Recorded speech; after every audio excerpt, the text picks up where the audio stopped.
Saudara dan saudari yang dikasihi Tuhan, selamat jumpa kembali dengan saya, Romo Valentinus Teja Antara SCY, di rumah kita tercinta, Wisma Kencana Channel.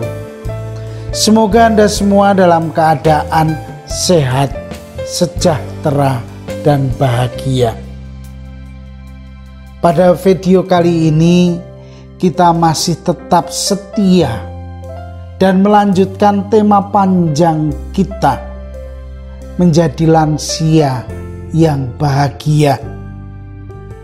Dan subtema yang ingin kita bicarakan bersama adalah panggilan lansia dalam gereja.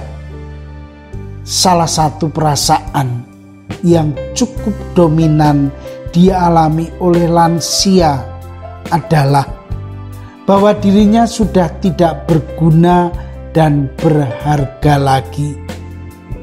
Mereka sudah tidak bisa apa-apa lagi, sudah tidak berdaya lagi. Malah mereka merasa menjadi beban bagi keluarga karena kondisinya, karena badannya yang sudah tidak kuat lagi. Bila ini dipikirkan terus secara serius, akan menjadi beban depresi dan membuat orang tua akan cepat mati. Mereka telah kehilangan atau sudah tidak ada semangat untuk berbagi kekayaan hidup untuk orang-orang muda. Apakah memang demikian kenyataannya, adalah suatu pertanyaan. Dalam sidang dunia PBB tentang usia tua diselenggarakan di Wina, Austria pada tanggal 26 Juli sampai 6 Agustus 1982, ada 5 hal penting yang dihasilkan. Mereka itu adalah soal kemandirian, peran serta, pemeliharaan, pemenuhan diri dan martabat lansia dalam masyarakat. Dan Hari Dunia Tahunan kepada kaum lansia ditetapkan dan dirayakan setiap tanggal 1 Oktober. Marilah kita lihat apa yang dikatakan oleh Gereja Katolik tentang orang tua kita ini. Tidak lupa saya mengucapkan banyak terima kasih atas dukungan Anda semua, terutama kepada Anda yang telah mensubscribe Wisma Kencana Channel ini, sehingga kita masih bisa bertemu dalam tayangan ini. Akhirnya, selamat menikmati video ini sampai tuntas.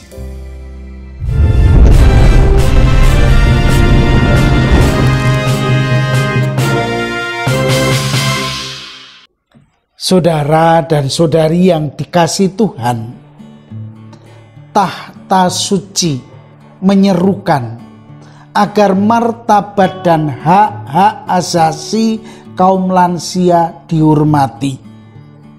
Agar hal ini dilaksanakan dengan rasa tanggung jawab yang besar oleh setiap orang. Semua ini diajarkan oleh Paus Yohanes Paulus dengan jelas dan gamblang.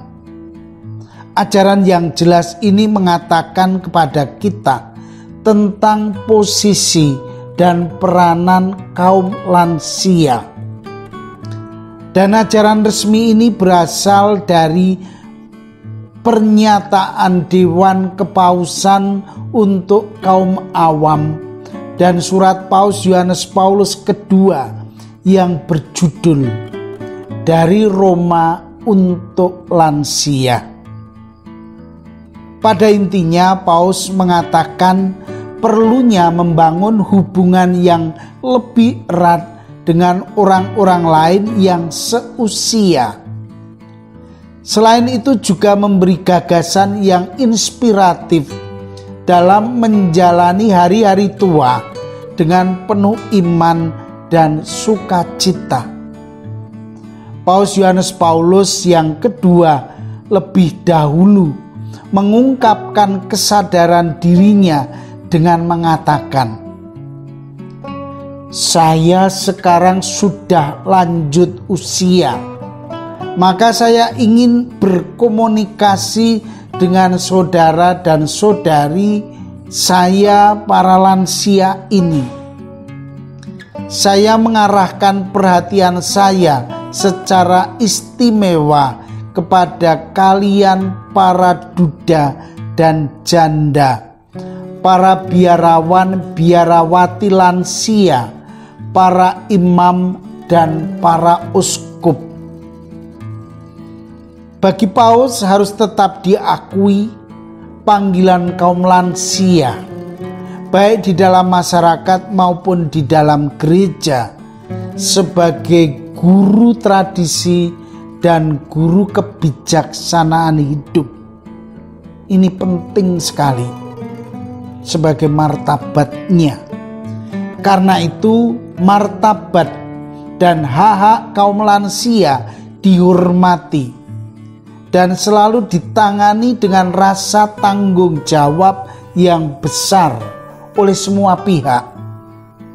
Gereja memberi tempat yang khusus dan dihormati martabat dan haknya. Dalam catatan kitab suci dimulai dari tokoh-tokoh besar perjanjian lama dan baru, seperti misalnya Abraham dan Sarah, Zakaria dan Elisabet, Simeon dan Hana. Kaum lansia selalu mempunyai perutusan khusus dalam rencana penyelamatan Allah. Selalu tetap diupayakan untuk memupuk kembangkan karisma-karisma khas kaum lansia. Paus Yohanes Paulus II di lapangan Santo Petrus, Vatikan, tanggal 23 Maret 1984, di hadapan 8.000 lansia mengatakan 3 hal pokok, bahwa yang pertama, para lansia jangan dikejutkan oleh godaan kesepian batin. Kedua, kaum lansia tidak berada dan jangan memandang diri pada garis tepi kehidupan gereja. Yang ketiga, lansia mempunyai perutusan untuk ditunaikan dan sumbangan untuk diberikan. Maka inilah makna dan nilai lansia yang harus dihormati, bahwa usia tua tidak berarti ketergantungan kepada orang lain atau berkurangnya mutu hidup. Kaum lansia adalah yang mampu melihat arti penting usia tua dalam konteks eksistensi manusia. Usia tua tidak hanya berusaha hidup dengan ceria dan bermartabat, tetapi juga sebagai masa hidup yang memberikan mereka untuk tumbuh berkembang dan bertekad bakti. Maka hindarilah dan berusahalah untuk tidak mempunyai sikap traumatis yang membawa reaksi pada sikap kepasrahan pasif dan pemberontakan serta penolakan dan keputusasaan. Mereka ini menjadi terkunci dalam diri mereka sendiri dan tersingkir oleh olah mereka sendiri. Semua ini membawa efek semakin cepat proses kemerosotan jasmani dan mental mereka.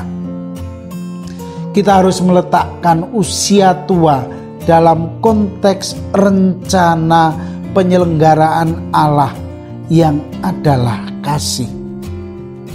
Saudara dan saudari yang terkasih, kita harus menyambut usia tua sebagai tahap dalam perjalanan yang dipergunakan Tuhan untuk menuntun kita ke rumah Bapa.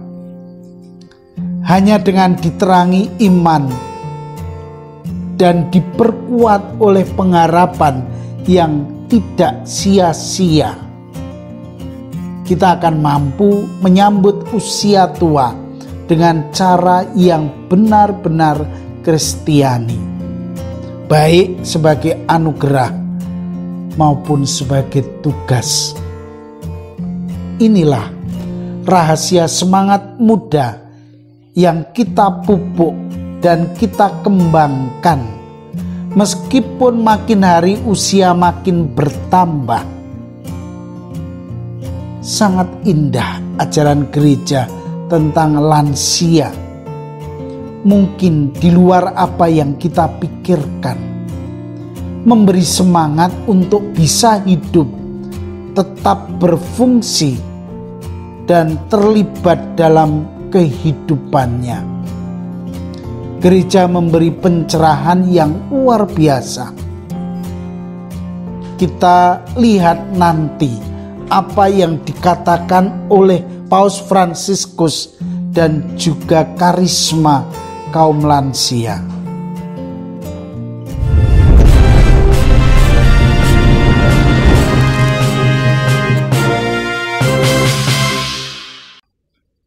Saudara dan saudari yang dikasihi Tuhan, kita akan melihat lebih dalam lagi bagaimana pandangan gereja terhadap lansia ini.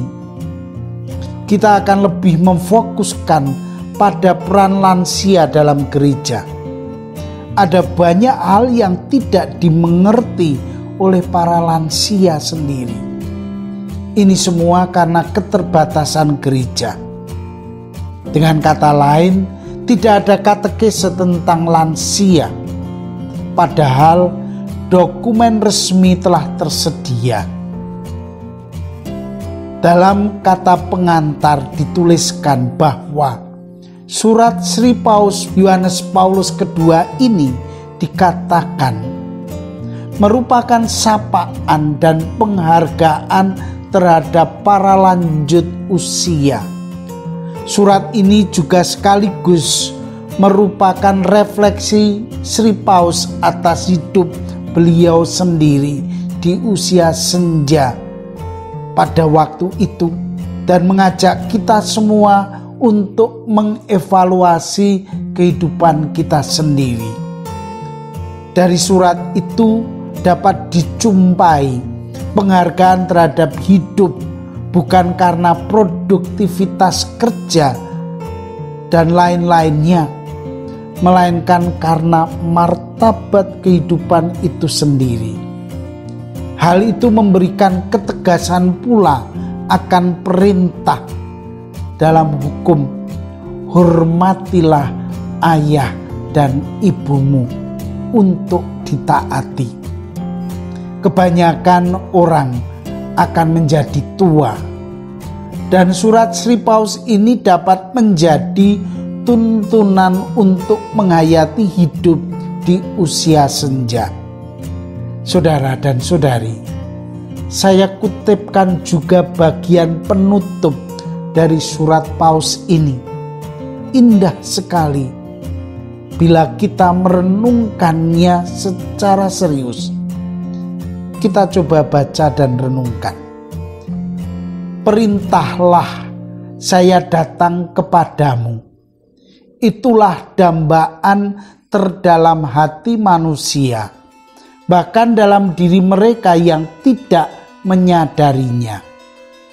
Berilah ya Tuhan kehidupan, agar kami senantiasa hidup menyadari itu, dan supaya kami rasakan setiap musim hidup kami sebagai anugerah penuh janji untuk masa depan. Berilah supaya kami penuh kasih menerima kehendak-Mu dan menaruhkan diri tiap hari ke dalam tangan-Mu penuh kerahiman. Dan bila tibalah saat peralihan kami yang definitif, berilah supaya hening-hening kami hadapi itu tanpa rasa sesal atas apapun yang akan kami tinggalkan. Sebab dengan menjumpai Engkau, sesudah kami begitu lama mencari Dikau, sekali lagi akan kami temukan setiap kebaikan otentik yang telah kami kenal sekarang di dunia ini, dalam persekutuan semua yang telah mendahului kami, ditandai dengan tanda iman dan harapan. Inilah akhir dari surat Paus kita yang merupakan doa kesiapan hati menghadapi akhir hidupnya dalam damai. Dan akhirnya, terimalah kasih saya. Vivat Cor Jesu per Cor Mariae. Hiduplah hati kudus Yesus melalui hati Maria. Amin.